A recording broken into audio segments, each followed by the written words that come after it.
500க்கும் மேற்பட்ட பெரிய தொழிற்சாலைகளும் 5000த்திற்கும் மேற்பட்ட சிறிய அளவிலான தொழிற்சாலைகளும் இவற்றை சார்ந்து இயங்கும் 10,000த்திற்கும் மேற்பட்ட வணிக நிறுவனங்களும் ஓசூரின் வளர்ச்சியை தங்களுக்கானதாகவும் தங்களது பங்களிப்பின் மூலம் ஓசூரின் வளர்ச்சியையும் மேம்படுத்தி வருகின்றனர். தமிழகத்தின் சிறப்புகளில் ஒன்று மேம்பட்ட சாலை அமைப்பு. ஓசூரில் ஏராளமான சாலைகள் இருப்பினும் சாலை கட்டுமானங்கள் என்கிற பெயரில் ஏற்படுத்தப்படுகிற சாலை மூடல்களால் தொழில்துறையினர் கடுமையாக பாதிக்கப்படுகின்றனர். இதனால் எத்தகைய பாதிப்பு, இதற்கு என்ன தீர்வு வழங்க வேண்டும் என்பது குறித்து இந்த காணொளியில் பார்க்கலாம். சமூக வலைதளங்களில் வலம் வரும் இந்த மீம்ஸ் தெளிவாக கிருஷ்ணகிரி முதல் அத்திப்பள்ளி வரையிலான தேசிய நெடுஞ்சாலை எண் 44இன் இன்றைய சீரழிந்த நிலையை எடுத்துரைக்கிறது.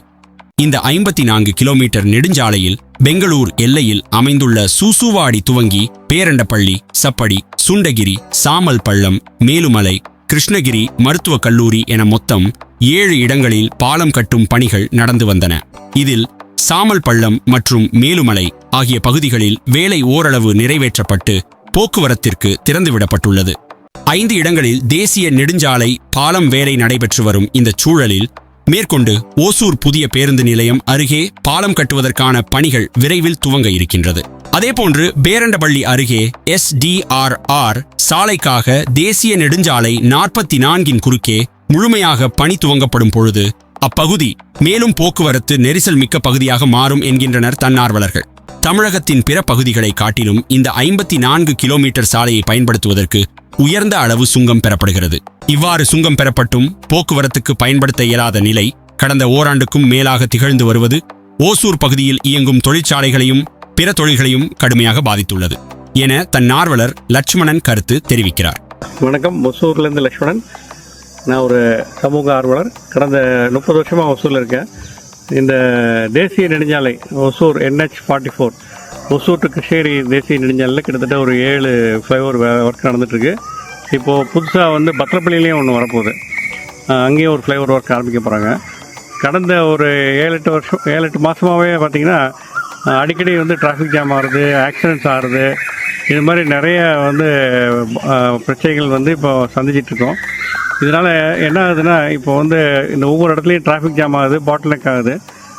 நார்மலாக ஒசூர் டு கிருஷ்ணகிரி ஒரு 40 மினிட்ஸில் ரீச் ஆகலாம்.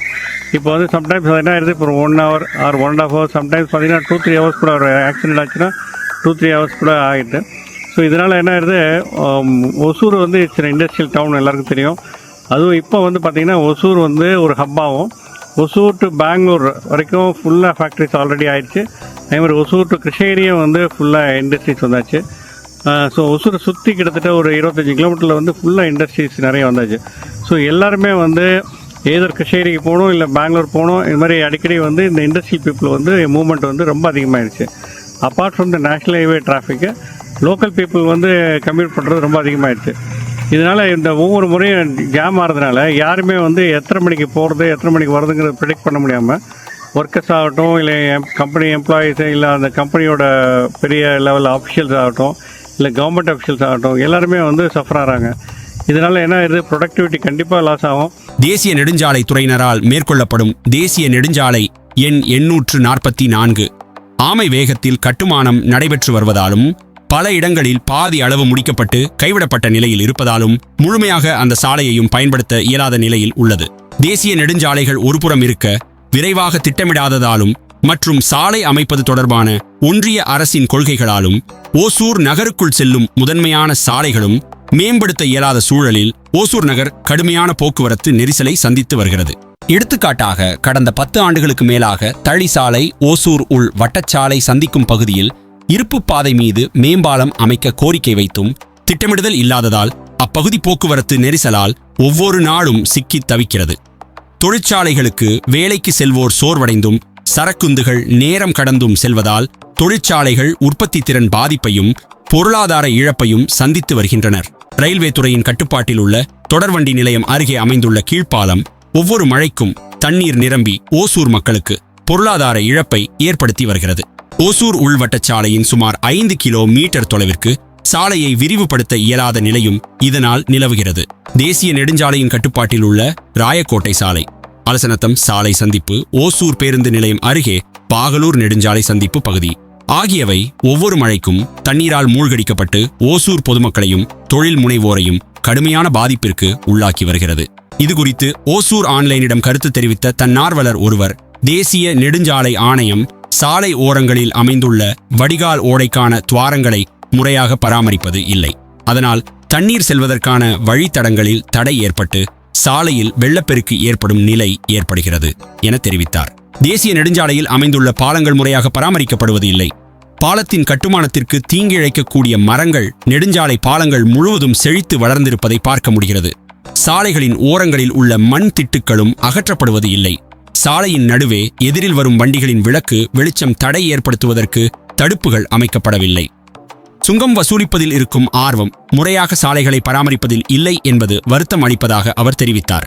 சாலை அமைப்பது அரசுகளின் கடமையாக இருப்பினும் சாலையை பயன்படுத்துவதில் பொதுமக்களுக்கும் சிக்கனம் தேவை என்கின்றனர் சாலை கட்டுமானங்கள் குறித்து நன்கறிந்த வல்லுநர்கள். ஓசூர் நகர் மற்றும் அதன் சுற்றுப்புறங்களில் ஒரே ஒருவர் செல்வதற்காக 4 சக்கர வண்டிகளை பயன்படுத்துவது சாலை நெரிசலை ஏற்படுத்துகிறது. இதை ஒவ்வொருவரும் புரிந்து முடிந்தவரை பொது போக்குவரத்து அல்லது 2 சக்கர வண்டிகளை பயன்படுத்த வேண்டும் என அறிவுரை வழங்குகின்றனர். மேலும் கூறுகையில், பெரிய தொழிற்சாலைகள் தங்களது ஊழியர்களுக்கு தங்கள் தொழிற்சாலை வளாகம் அருகிலேயே குடியிருப்புகளை கட்டிக் கொடுக்க வேண்டும். இதனால் தொழிற்சாலைகளுக்கு ஊழியர்களை அழைத்து வரும் செலவுகளும் ஊழியர் பயண சோர்வும் தவிர்க்க இயலும் என்றார். அரசுகள் சாலை திட்டங்களை நீண்ட தொலைவு பார்வையுடன் வகுத்து கட்டுமானங்கள் மேற்கொள்ள வேண்டும். தேசிய நெடுஞ்சாலைகளை பொறுத்தவரை அடிக்கடி அவற்றில் கட்டுமானம் மேற்கொள்வது பல வகைகளில் ஓசூர் தொழிற்துறையினருக்கு பொருளாதார இழப்பை ஏற்படுத்துகிறது என குறிப்பிட்டார்.